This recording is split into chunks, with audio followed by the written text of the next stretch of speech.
Hello दोस्तों, कैसे हैं आप लोग। आशा करता हूँ आप लोग अच्छे होंगे। तो विज्ञान का क्लास 10 का यूपी बोर्ड का जो हम अगला अध्याय जो विद्युत पढ़ रहे थे, उसमें का आपका अगला हेडिंग है विद्युत ऊर्जा एवं उनके स्रोत। स्रोत किसे कहते हैं?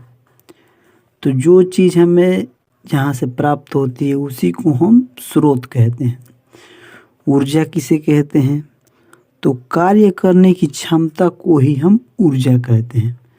और विद्युत विद्युत आपको पता ही होगा, विद्युत एक प्रकार की ऊर्जा ही है जो हम किसी भी वस्तु को, इलेक्ट्रॉनिक वस्तु को चलाने में प्रयोग करते हैं।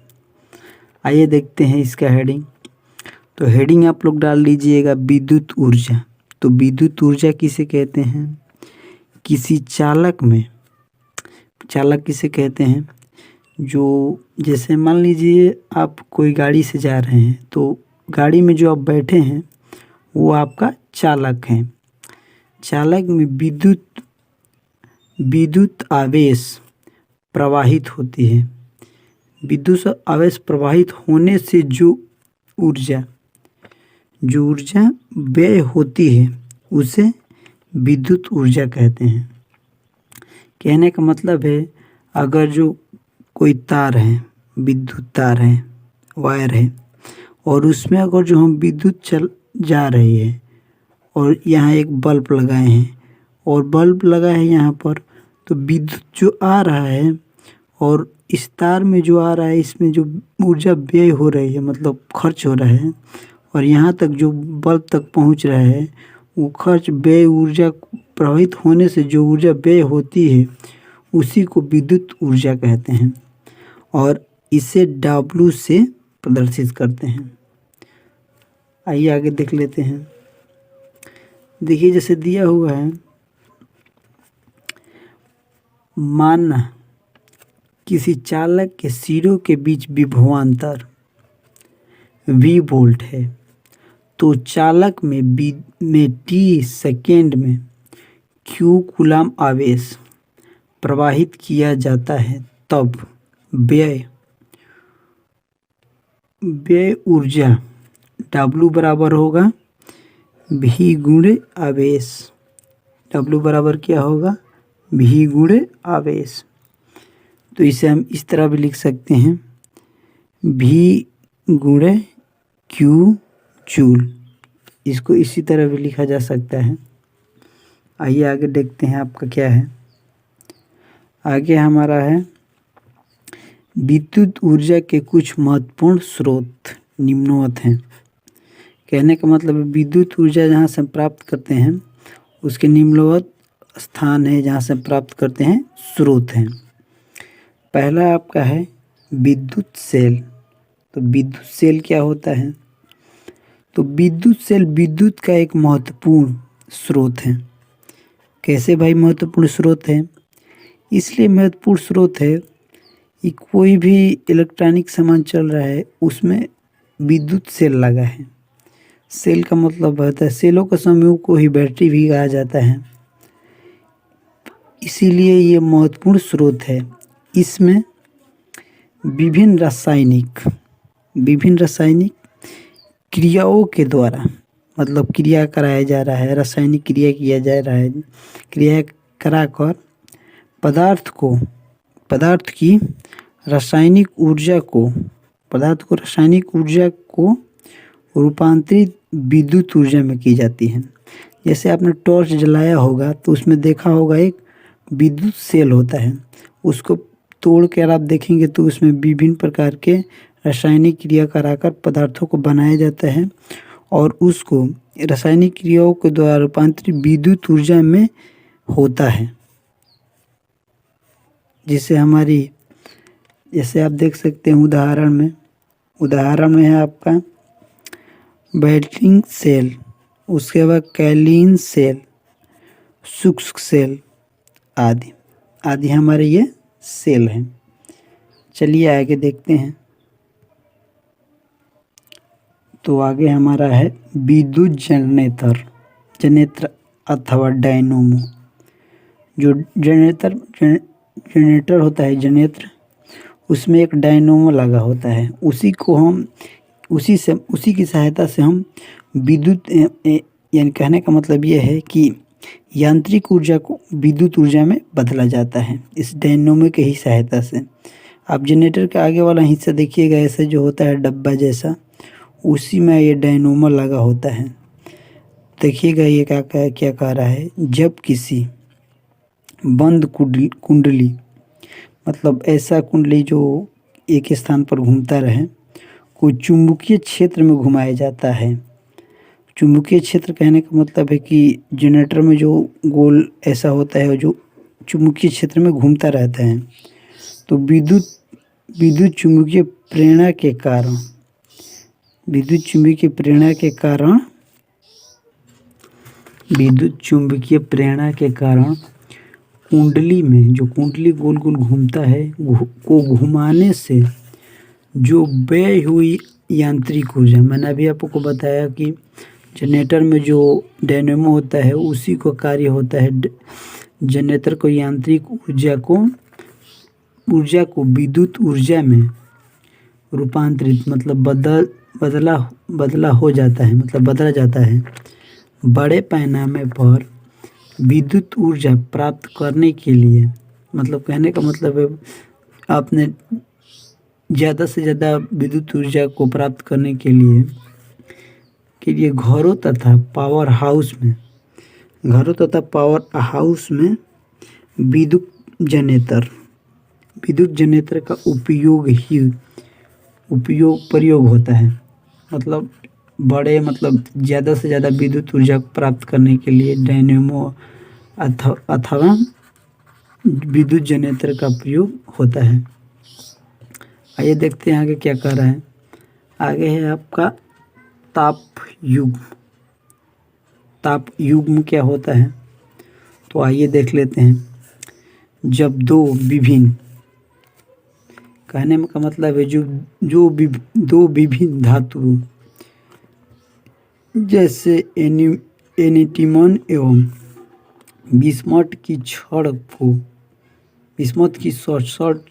को सिरों पर रगड़कर, मतलब दो ऐसी छड़ होती हैं जिनको सिरों पर रगड़कर एक बंद परिपथ, मतलब ऐसा परिपथ बनाया जाता है जिसमें वो विद्युत ऊर्जा इधर से जाए और इधर जाकर इधर से आ जाए। विद्युत परिपथ बनाते हैं तथा इस परिपथ की दोनों संधियों को भिन्न भिन्न तापों पर रखते हैं। कहने का मतलब है जो परिपथ बनाते हैं उसको भिन्न भिन्न तापों पर रखते हैं। तो परिपथ में एक विद्युत वाहक बल उत्पन्न होता है। जब हम लोग एक बंद परिपथ बनाते हैं धातुओं को रगड़कर और उसको विभिन्न तापों पर रखते हैं तो उसमें एक वाहक बल उत्पन्न हो जाता है। देखिए यहाँ पर लिखा है उत्पन्न हो जाता है, जिसके कारण परिपथ में धारा प्रवाहित होने लगती है। जब हम लोग परिपथ एक बनाते हैं और उसको विभिन्न तापों पर रखकर और प्रवाहित करते हैं बिजली, तो उसमें उत्पन्न विद्युत बहने लगती है। दो धातुओं से बने इस युग्म को, मतलब इस दो धातुओं को बने इस युग्म को तापी युग्म कहते हैं।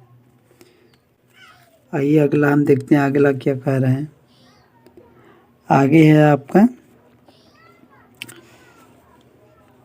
प्रकाश विद्युत सेल। तो नाम से ही आपको पता चल जा रहा है, प्रकाश मतलब ऐसा विद्युत हो जिससे प्रकाश से उत्पन्न किया जाता है, विद्युत सेल।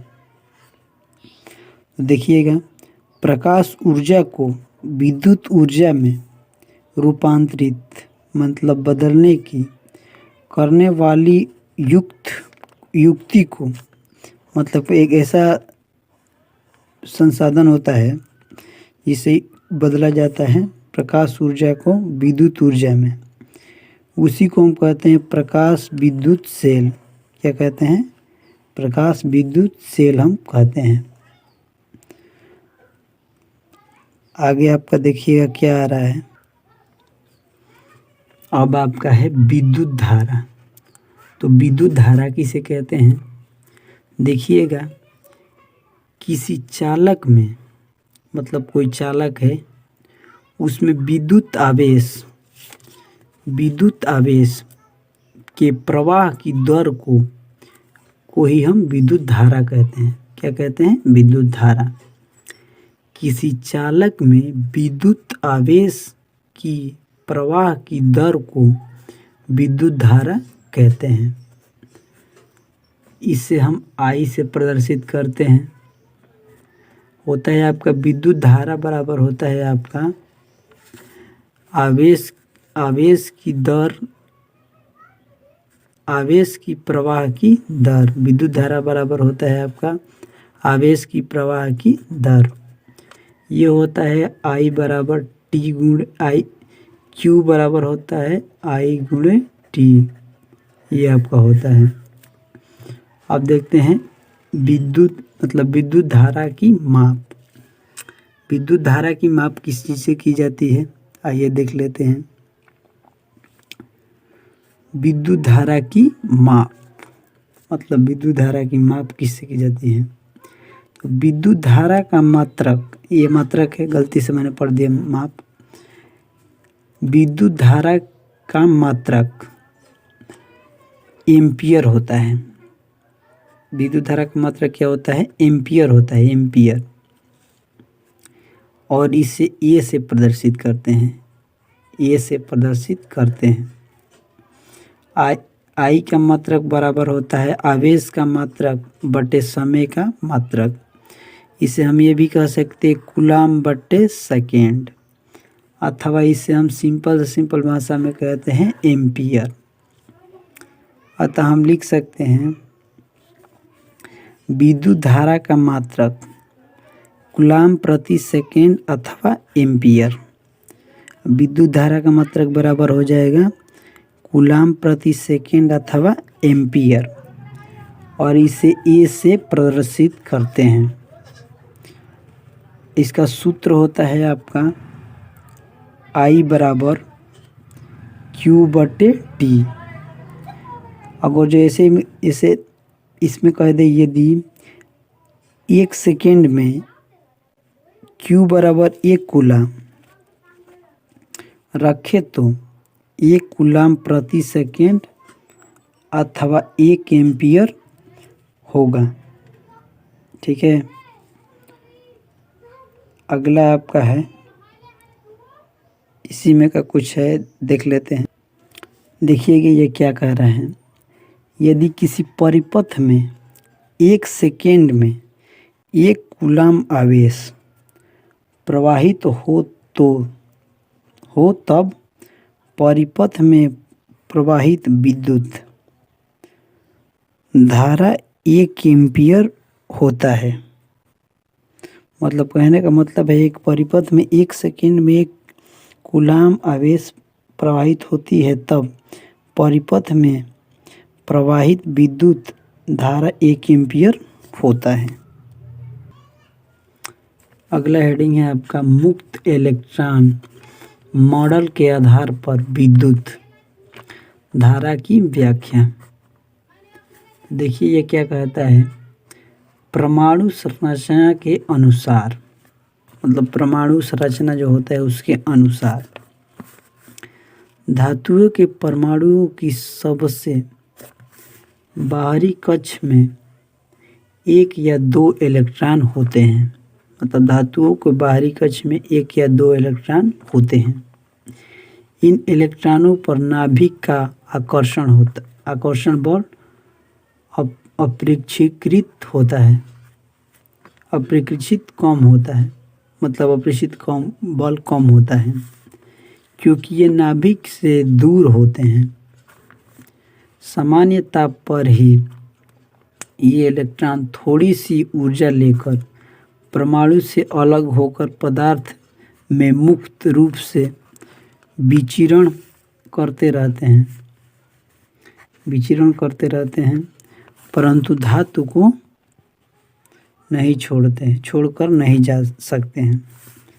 इन इलेक्ट्रॉनों को मुक्त इलेक्ट्रॉन कहते हैं। कहने का मतलब है, ये आप जो देख रहे हैं ये इस चित्र में, इसमें क्या होता है कि जब कोई विद्युत छोड़ा जाता है तो इलेक्ट्रॉन इधर से इधर जाते हैं और विद्युत धारा का प्रवाह इधर से इधर होता है और ये इसी में चलते रहते हैं, लेकिन वस्तु से छोड़कर नहीं जाते हैं। कहने का मतलब यही है। आइए आगे देखते हैं। विद्युत धारा की दिशा। विद्युत धारा की दिशा में है, किसी परिपथ में धनात्मक आवेश के प्रवाह की दिशा को धारा प्रवाह की दिशा माना जाता है। कहने का मतलब है, धनात्मक आवेश की प्रवाह की दिशा को ही धारा प्रवाह की दिशा माना जाता है। देखिए यहाँ इधर से इधर जा रहा है और विद्युत धारा का दिशा इधर से इधर है। आइए देखते हैं।